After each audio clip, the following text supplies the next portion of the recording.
రాష్ట్రంలోని రైతులు ఎప్పటి నుంచో ఎదురు చూస్తున్న అన్నదాత సుఖీభావ పథకాన్ని సీఎం చంద్రబాబు ఇవాళ ప్రారంభించారు.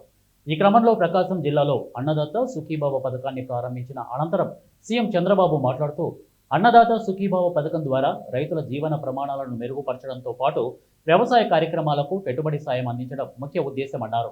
ఎన్నికలకు ముందు వైసీపీ అరాచక దుర్మార్గపు పాలన నడిచిందని విమర్శించారు.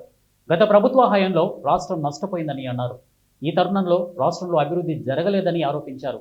అభివృద్ధి చేయడం తెలిసిన పార్టీ టీడీపీనే అని సీఎం చంద్రబాబు వెల్లడించారు. ఎన్ని కష్టాలు వచ్చినా రైతు బాగుండాలనేదే నా ఆకాంక్ష అన్నారు.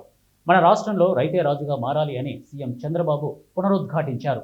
రైతు బాగుంటేనే దేశం బాగుంటుంది అని పేర్కొన్నారు. ఇదిలా ఉంటే సీఎం చంద్రబాబు ఈరోజు మధ్యాహ్నం 12 గంటల సమయం ఎర్రటి ఎండలో రైతులు ప్రజాప్రతినిధులతో కలిసి అక్కడ ఏర్పాటు చేసిన మంచంపై కూర్చొని ప్రధాని నరేంద్ర మోడీ ప్రసంగాన్ని వీక్షించారు. వాస్తవానికి స్టేజీ మీద నుంచి పీఎం మోడీ ప్రసంగం చూసే వీలున్నా సీఎం చంద్రబాబు మాత్రం స్టేజీ కింద ఉన్న మంచంపై కూర్చొని తిలకించడం అందరినీ ఆశ్చర్యానికి గురిచేసింది. పీఎం మోడీ ఈరోజు వారణాసిలోని కాశీ క్షేత్రంలో పలు అభివృద్ధి కార్యక్రమాలకు శ్రీకారం చుట్టారు. అనంతరం పీఎం కిసాన్ సమ్మాన్ నిధులు విడుదల చేశారు. హైదరాబాద్ కంటే మిన్నగా ఆంధ్రప్రదేశ్ని డెవలప్ చేసి 2047కి భారతదేశంలో నెంబర్ 1 రాష్ట్రానికి చిరునామాగా ఆంధ్రప్రదేశ్ని తయారు చేయాలి.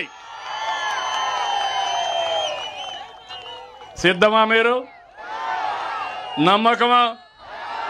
నాతో కలిసి నడుస్తారా? కానీ మన రాష్ట్రంలో ఉండే ఒక పార్టీ ఎప్పుడు కూడా ఒక విషయం మీరు గుర్తుపెట్టుకోవాలి.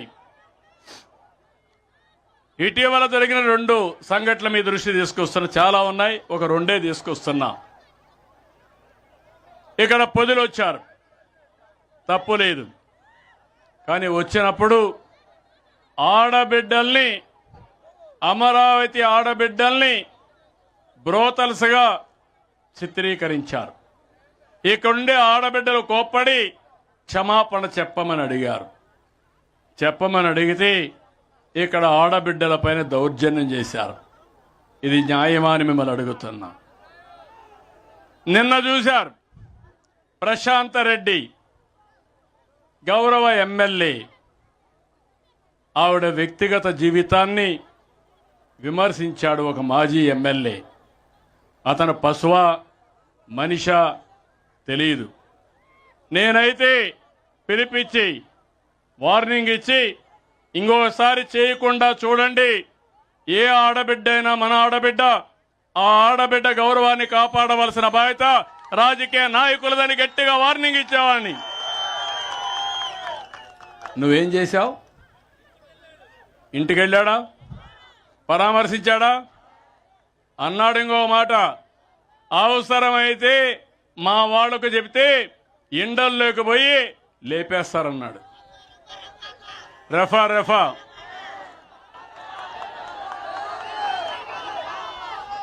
ఒకసారి ఆమారా, నేనే ముఖ్యమంత్రి, బాబాయ్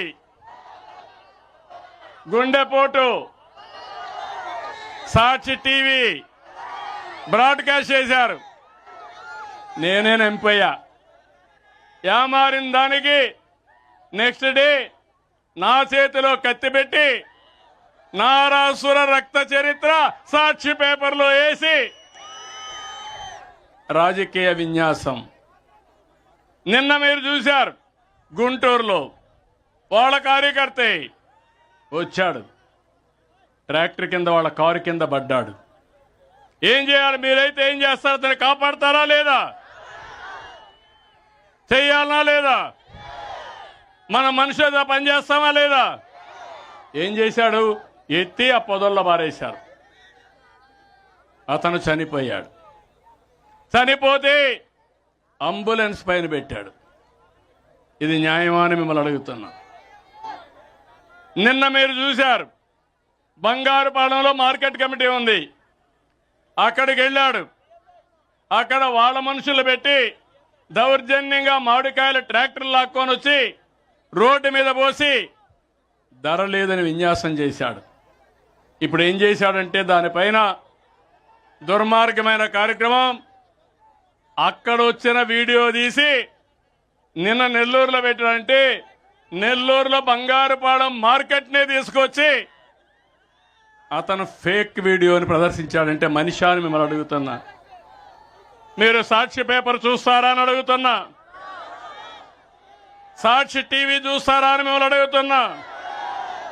ఇది ఫేక్ అవునా కాదని అడుగుతున్నా. ఇక్కడ ఒక విషయం ఉంది, మీ అందరికీ చెప్పాలి.